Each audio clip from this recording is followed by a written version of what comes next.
Welcome to Redtastic. Story 1. I, 57 female, am the stepmother to my husband's 60 males only child, Sarah, 23 female.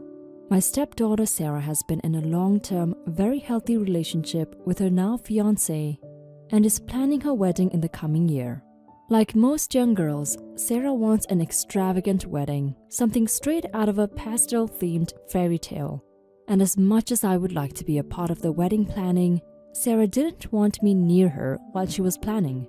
Understandably, I let her do her thing and did not interfere at all, only helping her where she asked for my help. Her birth mom, on the other hand, is 100% involved in the wedding planning, of course. I steer clear and mind my own business. One thing that has been an issue with my husband is how costly his ex-wife, Sarah's biological mom, is making the wedding. She keeps adding vintage decor and expensive additions to the wedding that exceed the budget. My husband has said he will not pay a dime extra than what he said he'd pay, but Sarah and her mom brushed it off and said they would manage. A few months go by and it happens that Sarah and her fiancé have exceeded the budget so much. They only have decor and catering but nothing to pay for the venue. As concerning as this is, it was obvious whose fault it was, and Sarah is mature enough to not have to play along to everything her mom says. Anywho, Sarah, her fiancé, and her mom had to figure something out. Another month passed and Sarah still hadn't done anything about the venue, which should have been booked months in advance. Sarah looked more stressed than usual, but my husband and I just let her try and figure it out herself, as she was responsible enough to see what she had done. When just 3 months were left in the wedding, everything down to Sarah's jewelry, shoes, and makeup artist was done, everything but the wedding venue. Surprisingly, Sarah and her mom looked rather relaxed, so I figured they had figured something out. Finally, 2.5 months before the wedding, Sarah comes up to me at night while I'm alone in my bedroom. Sarah gently started a conversation with me, asking me about my business, my health, and how my wedding preparations are. I had let her know I had everything ready in advance and followed all her instructions. No dark makeup, the dress can only be a light pastel purple color. Shoes have to be strappy, no heavy jewelry, and no funky phone cases. She was happy I listened to the rules and smiled at me for the first time in what had seemed like years. That's when she got to the point. Sarah was asking if her fiancé and she could borrow my countryside house and huge barn I inherited from my grandparents. That house and barn were my most prized possessions, and I would go stay a few nights there a couple of times a year to wind down and relax. Instead of booking fancy vacations, Sarah also mentioned how her mom thought it was perfect as most of Sarah's decorations for the wedding were vintage. After giving it some thought, I knew Sarah was in a tight spot and needed a venue ASAP. And I thought it was sweet my barn could be a part of a memory of hers that would last forever. I agreed to let her use my barn for her wedding, and it had dawned on me why she was so chill about not having a wedding venue.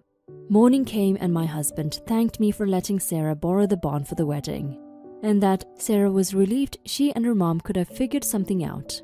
I was a little shocked as my husband did not mention them saying anything about how much of a lifesaver or wedding saver I had been, but I ignored it. Turns out Sarah's fiancé was willing to pay some money in installments for the venue as a thank you, but Sarah's mom immediately shut down the idea, saying it was the least she could do. There are finally just 2 days until the wedding. Everything is in place down to the playlist. Sarah visited me earlier today, saying she had a look at the dress I was to wear to her wedding. I was speechless. How does she know what I'm going to wear?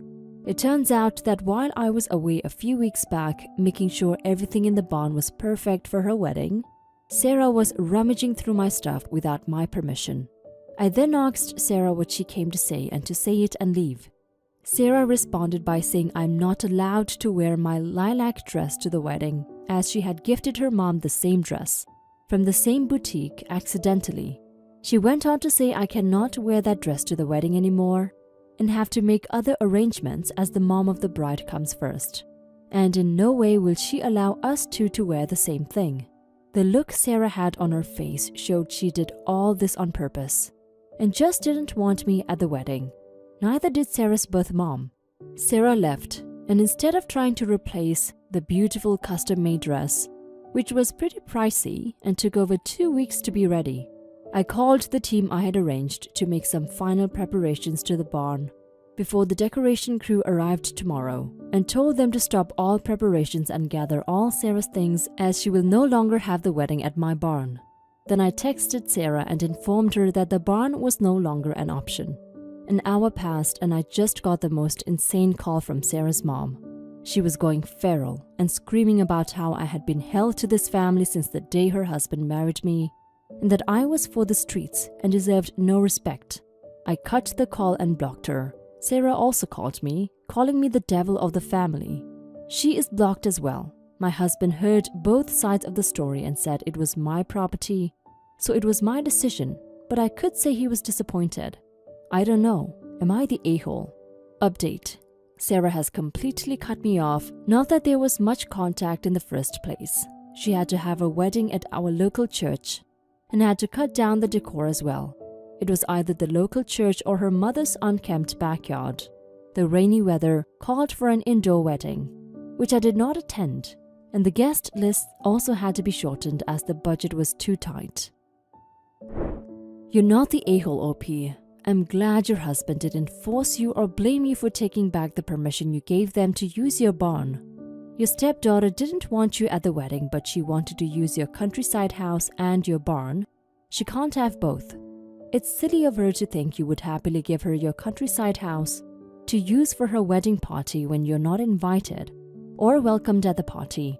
Her cutting contacts with you is fine. It's better to have no relationship with her because you're obviously better off without it. Story 2.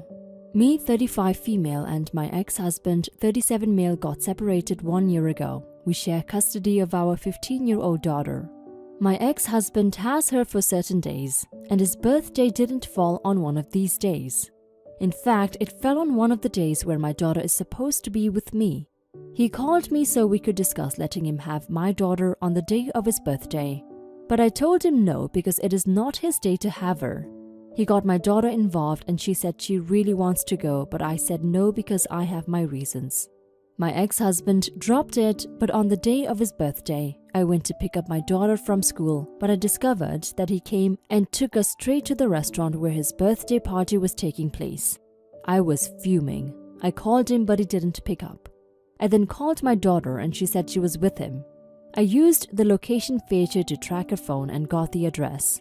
I showed up and interrupted the party. My ex-husband started arguing with me, but I told he had no consent to have my daughter with him that day, but he said my daughter wanted to be there for his birthday.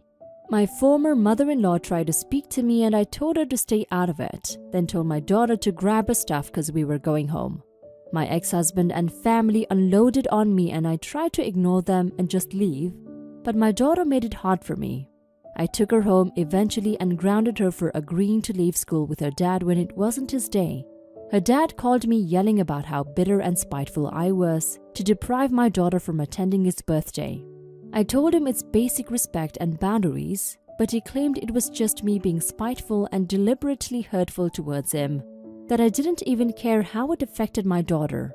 I hung up, but more of his family members started blasting on me on social media, saying I showed up and made a scene at the restaurant, went as far as calling me unstable. Yeah, you're the a-hole, OP. Your daughter is 15, old enough to make her own decisions, and she wanted to spend her dad's birthday with him. You made a scene and exerted unnecessary control to make a point. What you're actually doing is being irrational and alienating your child. Keep it up and you risk permanently damaging your relationship with her. Now for some comments. You're the a-hole. My daughter said she really wants to go. She said on the phone she was with him. Your child is 15, not 5. She can make informed decisions about whether or not she wants to go to her father's birthday party. She also was honest and told you where she was, so you knew she was safe. But that meant nothing to you, apparently. There was no reason for you to behave the way you did. You're the a-hole. Your ex is right. You're bitter and spiteful. Your only reason why he couldn't have her is because it isn't his day. He didn't even want her for the day, it would be a few hours at most. But you're so hell-bent on hurting him via your daughter that you cannot see how much of a huge gaping a-hole that you are. You could have waited until he dropped her off after and talked to him and explained your reasons. But you went and caused a scene in public. You have major issues. You're the a-hole. I'm sure if it were your birthday, you would insist on your daughter being there regardless of whose turn it is. This is basic co-parenting stuff. My mom and dad got divorced when I was 7 and they were flexible about holidays and birthdays. They would even attend parties at the other's house with the new partners. Being a parent is the focus, not being an ex. You had your kid at 20. Time to grow the F up. Story 3. My 19 female's mom, 38 female, married to my father, 45 male, but later got divorced and married to my stepfather, 33 male, when I was 13. I have a brother, 20 male, who is currently in university. My stepfather is genuinely a nice person and my mom is not the best. My father was an alcoholic, but I was apparently told that he has changed. So basically my mom divorced my father not because he was alcoholic and abusive, but because he was simply not good in sex. That is the exact words she told me and my brother when we asked her about why she loves him a lot. Around summer 2018, she met my stepfather through a mutual friend of hers, and she asked him on a date first. I knew that because she called him when she was picking me up from school. They dated for like 6 months before my mom proposed to him. Me and my brother lived with my stepfather because we got kicked out due to unpaid rent, and stepfather agreed to let us move in. After that, we moved out of the apartment and stepfather bought a house with his money. It was a nice house, not too big but also not too small. My mom complained that it was small though. After being married for 4 years, my mom filed for divorce because she apparently fell out of love. My stepfather was very sad and was in depression of course, but my mom was happy and went shopping. During that time, she did reveal that she was going to marry another man, but she did not say who it was, and later moved in with him. Me and my siblings stayed with stepfather because my mom refused to take us with her, and stepfather didn't mind letting us stay with him. After a few months, my mom invited me and my brother to her party to let us meet our dad. My brother and I first thought that we wouldn't go because she was a very ignorant parent, and we still felt bad for stepfather. But later, we decided that we would go because she's our mom after all. Biggest regret. Around that time too, my stepfather met a new person who's a boy.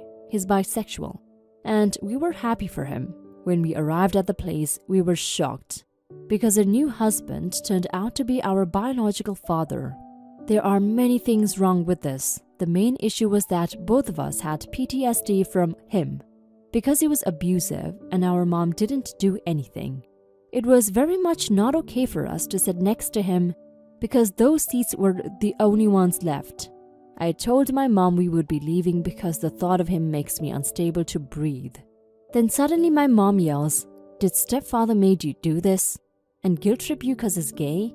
I don't even have any words that are able to describe my feeling at the time, so I won't say anything about this, but we did leave and didn't say anything. I later messaged her that we won't be attending her wedding. She went berserk and called me names. Some family members were on our side, but told us we were harsh on her because she still is our mom at the end of the day. Some are just straight up rude. Am I the a-hole? Now for some comments. Not the a-hole. I've said it before and I'll say it again. Invitations of any kind are not summons. Just because she's your mother does not mean you're required to go. I'm sorry to say, but your mother, and I guess your father, sound very toxic. This is a relationship I would heavily consider going no contact with. Your stepfather sounds nice though, and hopefully you and your brother can continue to be there for each other. Not the a-hole. Your biological parents sound like terrible parents and horrible people in general. You were abused and suffered trauma from your father and have decided staying away from him is best for your mental health. That does not make you a bad person. Quite the opposite actually. Don't feel guilty for not attending their toxic wedding that will most likely trigger you to have a panic attack, judging by how your last meeting went. Not the a-hole. If you want to have a relationship with your mom, do you want this? You could go no contact with her for a while. You might at some point explain to her that you won't attend the wedding because you don't feel safe in the same room with biological dad. Also, maybe biological dad has gotten better, but the fact that he's back with your crazy mom makes that unlikely. In any case, it's on him to prove to you that he's safe and healthy now. And in the years to come, it's not on you to give him trust he hasn't earned.